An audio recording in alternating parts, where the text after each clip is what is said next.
जय हिंद दोस्तों। एसकेज learning platform SLP में आपका एक बार फिर से स्वागत है। आज हम नोटिंग ड्राफ्टिंग पेपर 3 के फर्स्ट क्वेश्चन जो आता है प्रीसीज राइटिंग का, उसके मॉडल आंसर की बात करेंगे। तो रिसेंटली आपका एसओएलडीसी एग्जाम 2019-20 हुआ है और इसके अंदर नोटिंग ड्राफ्टिंग के अंदर जो क्वेश्चंस आए थे, मुझे खुशी है ये बोलते हुए कि काफ़ी कुछ जो मैंने डिस्कस किया था 2018 का मॉडल आंसर, उनमें से काफ़ी क्वेश्चन आपको देखने को मिले थे। तो उम्मीद है कि आपको उनसे बहुत मदद मिली होगी। और इसके अलावा जो आज हम बात करने वाले हैं वो है प्रीसीज राइटिंग। प्रीसीज राइटिंग किसके 2019-20 का जो क्वेश्चन आया था, क्वेश्चन नंबर 1, उसका मॉडल आंसर क्या हो सकता है, उसके बारे में हम आज बात करेंगे। तो जो 2018 का पेपर मैंने डिस्कस किया था, जिसका प्रीसीज राइटिंग मैंने आपको बताया भी था कि उसके अंदर मॉडल आंसर क्या हो सकता है, और उस टाइम पे मैंने इंपॉर्टेंट इंस्ट्रक्शन जो थे प्रीसीज राइटिंग के वो भी डिस्कस किए थे। तो अगर आप एक बारी उनको देखना चाहें तो आप उन वीडियो को देख सकते हैं। उस वीडियो का लिंक मैं डिस्क्रिप्शन में नीचे डाल दूंगा ताकि आपको आसानी से देख पाएँ। तो पूरा डिटेल में तो बात नहीं करेंगे इंस्ट्रक्शन क्या क्या होते हैं और क्या पैसेज होता है, किस तरीके से होता है, लेकिन आज हम ब्रीफली देख लेंगे स्टेप्स क्या होते हैं, सिर्फ उन्हीं को। तो ये सब चीज़ें मैं पहले ही डिस्कस कर चुका अपने लास्ट वीडियो में, जहाँ पे मैंने 2018 का मॉडल आंसर बताया था प्रीसीज राइटिंग का। आज हम 2019-20 एग्जाम में जो प्रीसीज राइटिंग आया था क्वेश्चन, उसका देखेंगे मॉडल आंसर क्या हो सकता है। तो जैसे कि मैं हमेशा बोलता हूँ, मॉडल आंसर का मतलब होता है कि इस तरीके से अटेम्प्ट किया जा सकता है। ठीक है, आप दूसरी तरीके से भी अटेम्प्ट करें, ऐसा नहीं कि आपको मार्क्स नहीं मिलेंगे। तो सबका अपना सोचने का तरीका अलग होता है, इंटरप्रिटेशन का तरीका अलग होता है, कॉम्प्रिहेंशन का तरीका अलग होता है। तो इस वजह से यानी एक मॉडल ये आपको गाइड करने के लिए है, बाकी आप लोग भी अपना नया तरीका या डिवाइस करके उस तरीके से कर सकते हैं। तो इसके अंदर हम डिटेल में तो बात नहीं करेंगे, इसमें हम सिर्फ ये जो पॉइंट था, स्टेप्स क्या क्या होने चाहिए उसकी हम बात कर लेंगे। तो स्टेप्स क्या होने चाहिए प्रीसीज राइटिंग को करने के लिए, इसकी हम बात कर लेते हैं। मुझे कुछ फीडबैक मिले जिसके अंदर ये पता चला कि कुछ स्टूडेंट्स ने अपना जो ये क्वेश्चन किया था प्रीसीज राइटिंग का, उसके अंदर उन्होंने ड्राफ्ट प्रिपेयर किया था। यानी पहले एग्जाम को करने से पहले, मतलब प्रीसीज राइटिंग के आंसर को लिखने से पहले उन्होंने पढ़ा और फिर ड्राफ्ट अपना प्रिपेयर किया, फिर ड्राफ्ट को कॉपी करके फाइनल जो प्रीसीज राइटिंग की शीट होती है उसमें लिखा। ठीक है, तो इस तरीके से करने में ड्रॉबैक ये है कि आप टाइमली कभी भी नहीं कर पाएंगे। यानी ये क्वेश्चन, इसको जो 45 मिनट्स, क्योंकि 50 मार्क्स का क्वेश्चन आता है तो 45 मिनट्स में उसको करना होता है। तो 45 मिनट्स में आप उस तरीके से नहीं कर पाएंगे। तो इसलिए अभी फिर दोबारा से मैं ये सजेस्ट करूँगा कि जो स्टेप्स मैं बता रहा हूँ आप उनको फॉलो करें। तो उसी को ही, इसी स्टेप से अगर आप प्रैक्टिस करके जाएंगे एटलीस्ट 3 प्रीसीज राइटिंग, तो मुझे कॉन्फिडेंट के साथ मैं कह सकता हूँ कि आप वो वहाँ पे इस स्ट्रेटजी को अप्लाई कर पाएंगे। अगर आप प्रैक्टिस करके नहीं जाएंगे तो आप स्ट्रेटजी वहाँ पे टाइमली अप्लाई नहीं कर पाएंगे, आपका डिले हो जाएगा और बाकी पेपर भी कुछ ना कुछ क्वेश्चन छूटने के आसार है। तो इसीलिए आप क्या करें, इनको प्रैक्टिस करके जाएं। तो देख लेते हैं कि स्टेप्स क्या होना चाहिए प्रीसीज राइटिंग जब आप कर रहे हैं या उसका आंसर आप लिख रहे हैं। तो फर्स्ट, रीडिंग ऑफ पैसेज। तो पहला स्टेज क्या होता है, जो भी पैसेज आया है उसकी आप एक ब्रीफली और केयरफुली रीडिंग मार लें। रीडिंग का मतलब कि जल्दी से मारना है, ये नहीं कि इसमें बहुत ज़्यादा टाइम लगाना है, बहुत डिटेल में आप पढ़ो। एक ब्रीफ रीडिंग फटाफट ले लो 5 मिनट के अंदर। ठीक है, और आपकी इतनी प्रैक्टिस होनी चाहिए कि आप 5 मिनट के अंदर वो जो पूरा पैराग्राफ है 1000 वर्ड का, 1200 वर्ड्स का, वो पढ़ सकें। ठीक है, सेकंड स्टेज में क्या करना होता है, मैं सेकंड रीडिंग में आप करेंगे कि एक पेंसिल लेंगे और मार्क करेंगे जो भी इंपॉर्टेंट पॉइंट्स हैं, इंपॉर्टेंट सेंटेंसेस हैं, इंपॉर्टेंट लाइन्स हैं। तो पैसेज में जो भी इंपॉर्टेंट पॉइंट्स हो गए, सेंटेंस हो गए, लाइन्स हो गए, उनको मार्क कर लो या उनको स्क्वायर ब्रैकेट में लिख लो कि मुझे ये लाइन्स और ये पार्ट लिखना है। तो इससे आपके माइंड में एक आइडिया बन जाएगा कि ये इस पैराग्राफ के अंदर, इस पैसेज के अंदर इंपॉर्टेंट पॉइंट्स हैं। आप चाहें तो, अगर लग रहा है आपको, तो पैराग्राफ्स और सब पैराग्राफ्स क्या हो सकते हैं उसको भी वहाँ पे मार्क करके नंबरिंग कर सकते हैं कि फर्स्ट पैरा में इसको बनाना है, सेकंड पैरा इसको बनाना है। क्योंकि जो आप प्रीसीज बनाएंगे उसके अंदर पैसेज में जो भी सीक्वेंस दिया हुआ है उससे ऊपर नीचे हो सकता है। यानी प्रीसीज राइटिंग में आप जब प्रीसीज फाइनल लिखेंगे तो उसके अंदर पैसेज में जो स्टार्टिंग दे हो सकता है उसको हम लास्ट में भी लिख सकते हैं, अगर ऐसी रिक्वायरमेंट है, या आपको लग रहा है कि नहीं इस तरीके से सीक्वेंसिंग जो है डिफरेंट होनी चाहिए जो पैसेज में सीक्वेंसिंग दी गई है। ठीक है, तो ये सब चीज़ें जो है आपको सेकंड रीडिंग में करनी है। तो you would use pre writing precis. तो ये पैसेज और जो पैराग्राफ्स है, सब पैराग्राफ्स हैं, इनको आप क्या करेंगे, अपने प्रीसिस को लिखने के लिए यूज करेंगे। तो सीरियल नंबर आपने बता दिया इसके अंदर। अब थर्ड स्टेज में आपको क्या करना है, यानी आपने क्या किया, पैसेज को उसके अंदर से जो इरेलेवेंट पॉइंट है उसको छोड़ दिया और बाकी जो इंपॉर्टेंट पॉइंट्स आपको लिखने हैं उसको कहीं ना कहीं किसी भी तरीके से मार्क कर लिया। ठीक है, सेकंड स्टेज में आपने ये कर लिया। फर्स्ट रीडिंग में आपने क्या किया, ब्रीफली पढ़ लिया, समझ लिया कि किस टॉपिक के बारे में क्या मैटर है। सेकंड रीडिंग में आपने इंपॉर्टेंट लाइंस को या पैराग्राफ्स को मार्क कर लिया कि मुझे इन पैराग्राफ्स को अपने वर्ड्स में लिखना है। तो सेकंड स्टेज ये हो गया आपका। थर्ड स्टेज में आपने क्या किया, writing down in special sheet precis writing, for precis writing. तो आप सबको पता है, मैंने अपने लास्ट वीडियो में भी डिस्कस किया था कि प्रीसीज राइटिंग का स्पेशल शीट होता है और एक एक अलग अलग बॉक्सेस में एक एक वर्ड लिखा जाता है। तो थर्ड स्टेज में आपको ये करना है कि आप जो स्पेशल शीट आपको मिलेगी वहाँ पे एग्जाम में, जो बुकलेट होगा उसके अंदर ही वो प्रिंटेड होता है, तो वहाँ पे उसको लिखना स्टार्ट करेंगे अपने वर्ड्स में। जो पैराग्राफ आपने बचाए, मतलब बाकी डिलीट करने के बाद उसमें से लिखेंगे आप। और उसमें से क्या करते हैं, हम अननेसेसरी जो वर्ड्स होते हैं, फ्रेजेस होते हैं, उन सबको रिमूव कर देते हैं। यानी जो बात आपने मार्क किए लिखने के लिए, उसमें से भी जो अननेसेसरी वर्ड्स हैं, जो सुपरफ्लुअस वर्ड है, जो बहुत ज़्यादा बढ़ा चढ़ा के लिखेगी बातें, उनको आप हटा देंगे। और सबसे लास्ट में आपको टाइटल लिखना है प्रीसिस का। सबसे लास्ट में प्रीसिस का टाइटल क्यों लिखना है, क्योंकि मान लो सपोज आपने लिखना स्टार्ट किया और लिखते लिखते आपको माइंड में ये समझ में आया कि मैंने जो प्रीसिस लिखा है उसका मीनिंग ये निकल रहा है, यानी टाइटल उसका ये सूटेबल होगा। तो टाइटल हमेशा सबसे लास्ट में लिखना है, वो भी प्रीसिस लिखने के बाद। यानी आपने अपना प्रीसिस फाइनल बुकलेट में आंसर शीट में लिख लिया है, उसके बाद उसको पढ़ के जो भी आपको समझ में आ रहा है टाइटल, या आपको पैसेज पढ़ने के बाद जो टाइटल समझ में आया, सबसे लास्ट में आप टाइटल लिखिए। टाइटल लिखना ज़रूरी होता है। अगर एग्जामिनर कह भी रहा है या नहीं भी कह रहा है कि टाइटल लिखो, आपको टाइटल लिखना ही है। तो ये एक एडवाइस है कि आपको हमेशा चाहे वो पूछे चाहे नहीं पूछे, आप उसमें टाइटल लिखिए। उससे आपको मार्क्स भी, उसके मार्क्स भी होते हैं, तो मार्क्स भी मिलेंगे। तो ये स्टेप्स है। बाकी डिटेल में अगर आप फिर दोबारा समझना चाहते हैं कि 2018 का मॉडल आंसर हमने कैसे डिवाइस किया था या इंस्ट्रक्शन पूरे क्या थे, तो आप मेरी लास्ट वीडियो प्रीसिस राइटिंग की देख सकते हैं, जिसका लिंक मैं आपको डिस्क्रिप्शन में दे दूंगा। चलिए अब ये क्वेश्चन देख लेते हैं, 2019-20 का क्वेश्चन क्या आया था। तो SOLDC एग्जाम 2019-20 का प्रीसिस राइटिंग का ये क्वेश्चन था कि make a precis of the following passage in about 1/3 words of it length and suggest a suitable title for it. तो सुटेबल टाइटल बताना है और उससे पहले क्या करना है, हमें एक प्रीसिस 1/3 वर्ड में लिखना है। 50 मार्क्स का क्वेश्चन है और टाइम अलॉटमेंट इसका कितना है, 45 मिनट्स में आपको कंप्लीट करना है। 2-4 मिनट 5 मिनट ऊपर नीचे हो जाए कोई बात नहीं है, लेकिन उससे ज़्यादा टाइम नहीं लगना चाहिए, क्योंकि बाकी फिर पेपर आपका सफ़र करेगा, पूरा पेपर आप नहीं कर पाएंगे। तो जो ये पैसेज आया था वो क्या था, डिज़ास्टर के बारे में था। तो ये डिज़ास्टर के बारे में पैसेज आया है और इसमें कितने वर्ड्स हैं, इसमें आपके वर्ड्स हैं 974। तो 975 मान लो, इसका 1/3 करेंगे तो 325 वर्ड्स में इसका आपको लिखना है। तो ये आपका एग्जैक्ट पैसेज जो है वो आया था। अब हम देख लेते हैं कि मैंने सेकंड स्टेप में क्या किया। यानी एक तरह से फर्स्ट स्टेप में तो आपकी रीडिंग हो जाएगी, सेकंड स्टेप में आप क्या करोगे, इसके अंदर जो रिलेवेंट पॉइंट है उसको आप डिलीट कर दोगे या हटा दोगे।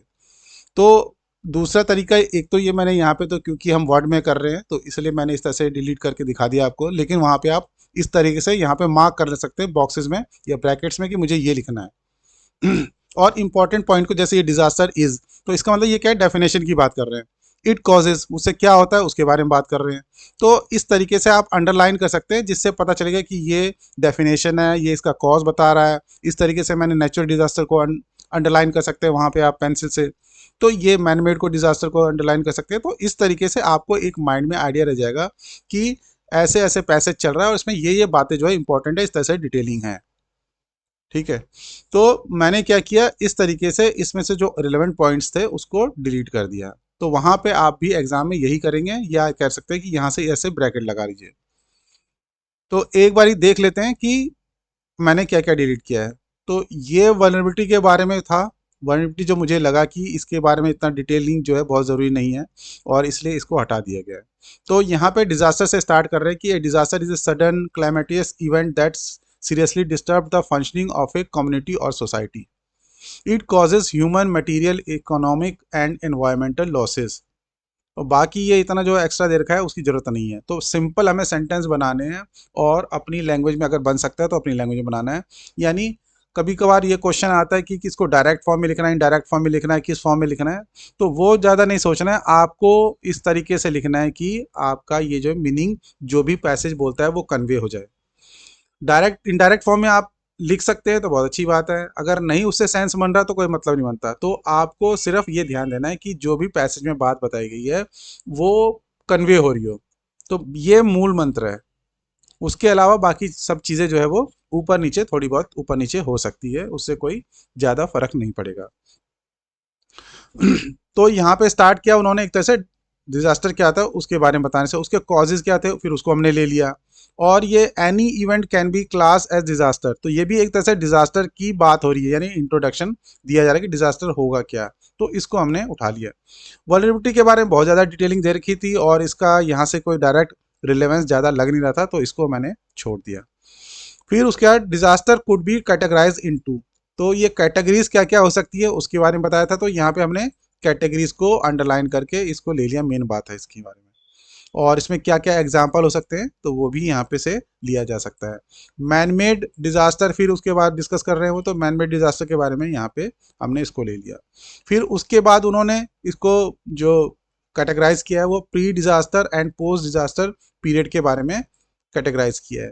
तो उसके बारे में हम थोड़ा थोड़ा ब्रीफली बता सकते हैं अपने पैरिसिस में कि प्री डिजास्टर मैनेजमेंट क्या है और पोस्ट डिजास्टर मैनेजमेंट क्या है, उसमें क्या क्या आता है। तो हम यहाँ पे देख रहे हैं कि डेफिनेशन है एक तरह से इसके बारे में, वो क्या क्या उससे कॉजेज होते हैं उसके बारे में दिया गया है। फिर नेचुरल डिजास्टर और मैनमेड डिजास्टर बता दिया उसके बारे में डिटेलिंग, और फिर प्री डिजास्टर और पोस्ट डिजास्टर के बारे में बताया। तो ये बहुत ज़्यादा डिटेलिंग है। उसके बाद इन्होंने प्रिवेंशन, मिटिगेशन, प्रिपेयर्डनेस, इसको भी जो है डिटेलिंग में बताया है। तो इतना डिटेल की ज़रूरत नहीं है, इसलिए मैंने क्या है इसका सिर्फ एक एक सेंटेंस में, क्योंकि प्रिवेंशन सबको पता है कि क्या होता है, तो इसका हम जो है डिटेल इसको स्किप कर सकते थे, इस वजह से मैंने इसको हटा दिया। तो मिटिगेशन भी वन वर्ड वन सेंटेंस में इसको हम डिफाइन कर सकते हैं, प्रिपेयर्डनेस भी वन सेंटेंस में डिफाइन किया जा सकता है। पोस्ट डिजास्टर सिनेरियो में भी मेन जो इसकी बात है वो बता दी हमने। और क्योंकि ये जो रिस्पॉन्स, रिहेबिलिटेशन और रिकंस्ट्रक्शन है, ये क्या है, ये बहुत डिटेल में बता रखा है, इसकी जरूरत नहीं, हमने एक एक सेंटेंस में इसको बता सकते हैं। और फिर लास्ट में उन्होंने बताया कि पूरे ऑल इंडिया लेवल पे कौन सा जो अथॉरिटी है जो काम करती है इस काम के लिए, उसके बारे में ये इंपॉर्टेंट बात है। और उसका लास्ट में फिर यहाँ पे स्टेट लेवल पे क्या है, डिस्ट्रिक्ट लेवल पे क्या है, वो भी चीज़ इंपॉर्टेंट है। और यहाँ पे क्या पॉलिसी आई है आपकी, वो भी इंपॉर्टेंट है। तो ये सारी बातें लेकर हमने क्या किया, इसको कट शॉर्ट कर दिया। तो आपका इस तरीके से आपने सेकंड स्टेप एक तरह से बोल सकते हैं इसको हम। फर्स्ट स्टेप में तो आप रीडिंग करेंगे सिर्फ, ये आपका जो सेकंड स्टेप था इसमें आपने क्या क्या रखना है उसको देख लिया। तो ये सारा डिलीट करके जो मैंने डिलीट किया है, अगर उसको देखे जाए तो शॉर्टर वर्जन में ये आपका ये वर्ड्स होना 391 और आपको कितना चाहिए 325। तो इसका मीनिंग ये हुआ कि जो आपने बचाया है लिखने के लिए उसमें भी क्या करना पड़ेगा आपको, दो तीन सेंटेंस को मर्ज करके उसका एक सेंटेंस सिंप्लीफाइड फॉर्म में बनाना पड़ेगा, जिससे ये आपका 325 वर्ड्स में कंप्लीट हो जाए। तो ये तो हो गया कि पैसेज जो आया हुआ है उसमें से शॉर्टर वर्जन। लेकिन अब हमें इसको क्या करना है, इसे अपनी लैंग्वेज में जहाँ तक हो सकता है उसको अपनी लैंग्वेज में लिखना है। तो ये मैंने किस तरीके से अपने लैंग्वेज में लिखा है ये मैं अभी नीचे आपको बता देता हूँ। तो ये आपका एक तरीके से शॉर्ट वर्जन मैंने ऊपर बताया, उसकी बात की, वो हो गया आपका। और यहाँ पे इसका ये फाइनल आंसर हो गया जो मैंने यहाँ पे लिखा। तो फाइनल आंसर, एक तो टाइटल इसका क्या दिया, टाइटल सबसे एंड में देना है या लास्ट में देना है। और ये प्रीसिज जब आप लिख लेंगे, लिख लीजिए इसको, और लिखते लिखते जब एंड तक पहुंच जाएंगे तो आपको क्लैरिटी हो जाएगी कि मैंने प्रीसिज जो लिखा है इस बारे में लिखा है। ठीक है, तो डिजास्टर मैनेजमेंट इन इंडिया इसकी हमने बात कर दी। ये यहाँ पे बताया, डिजास्टर के बारे में बताया गया है और क्या क्या उससे चीज़ें होती है। और लास्ट में यही बताया कि डिजास्टर जो है वो यहाँ पे इंडिया में कौन देख रहा है, कौन अथॉरिटी है, स्टेट लेवल पे कौन है, डिस्ट्रिक्ट लेवल पे कौन है। तो ये सारी बातें थी। तो ये हमने यहाँ पे इस तरह से इसका टाइटल ये रखा है। तो एक बारी इसका मैं पढ़ के बता देता हूँ, आप देख लीजिए कि कितना आपको सही लग रहा है और कितना अच्छा लग रहा है। कुछ चीज़ें अगर आप चेंज करना चाहें तो अपनी तरफ से मॉडिफाई भी कर सकते हैं, अगर इससे बेटर कोई स्ट्रेटजी आप जानते हो। और अगर जानते हो तो कमेंट करके आप बता भी सकते हैं मुझे। और हमेशा जो इम्प्रूवमेंट का स्कोप सबके लिए होता है, तो उसको हम आगे, अगर अच्छी लगी आपकी स्ट्रेटजी तो हम उसको इम्प्रूव भी करेंगे आगे। तो देखिए हम क्या लिखा हमने प्रीसेस में देख लेते हैं। A sudden calamitous event which causes high magnitude destruction and damage and seriously disturb the functioning of a community or society is called a disaster. तो यहाँ पे हमने सबसे पहले डिजास्टर क्या होता है उसको डिफाइन कर दिया, दो तीन सेंटेंस को मर्ज करके एक सेंटेंस बनाया ये। It causes human material economic and environmental losses. तो कौन कौन से वो लॉसेज कॉज करता है ये हमने यहाँ पे लिख दिया। Vulnerability of the people is the main reason behind severity of the disaster. तो वल्नरेबिलिटी के बारे में हमने पूरा पैराग्राफ जो दिया गया था उसमें सिर्फ एक लाइन ली है जो इंपॉर्टेंट लगी। Disaster could be categorise into natural disaster and man made disaster. फिर डिजास्टर क्या कैटेगरी में है, कैटेगराइज हो सकती है, उसके बारे में बता दिया। Natural disaster are caused by natural reasons like thunderstorm, drought, heat wave, cyclone, earthquakes, landslide, avalanches, volcanic eruption, flood and viral diseases etc. तो इसमें से अगर आप कुछ कम करना चाहें, एक दो जो वर्ड्स हैं वो कम भी हो सकते हैं क्योंकि बहुत ज़्यादा डिटेलिंग में ये एग्जाम्पल बताए गए। Whereas man-made disaster occur due to unplanned and irrational activities of human, which include transport disaster, engineering failure, criminal acts, stampedes, riots, wars, nuclear accidents, etc. The management of disaster is disaster specific. तो अगली जो important बात थी कि जो भी management होता है डिजास्टर का वो डिजास्टर स्पेसिफिक होता है, तो वहां से ये बात ली गई। और सेकंड एक सेंटेंस जहाँ दूसरे जहाँ पे बताया गया था, strategies depend on the degree of devastation. तो ये दो इंपॉर्टेंट बातें थी लगी मुझे और इसीलिए मैंने इसको इंक्लूड किया है प्रीसीज में अपने। Disaster management could be categorise into pre disaster and post disaster periods. Pre-disaster management can reduce the impact of disaster to a great extent and can even check the occurrence of man-made disaster. The main strategies for pre-disaster management include prevention, mitigation and preparedness. तो वहाँ पे जो इसके बारे में पूरा तीनों के बारे में तीन अलग पैराग्राफ बनाए गए थे, इसको मैंने सिंगल लाइन में डिफाइन कर दिया। Prevention includes activities designed to provide permanent protection from disaster. Mitigation includes measures taken to reduce the effect of hazard and vulnerable conditions. Preparedness focus on preparing equipment and procedures for use during disaster. In the post-disaster scenario, the degree of devastation has already been estimated and so level of disaster management could be analyzed in advance. The main strategies in post-disaster period include response, rehabilitation and reconstruction. Response में भी start with the search and rescue operation. तो ये response जो है पूरा एक paragraph जो है हमने एक बात लिखी उसकी सिर्फ। Rehabilitation is restoration of basic social function and reconstruction is the full resumption of socio economic activities. Is it also includes the preventive measure for future disasters.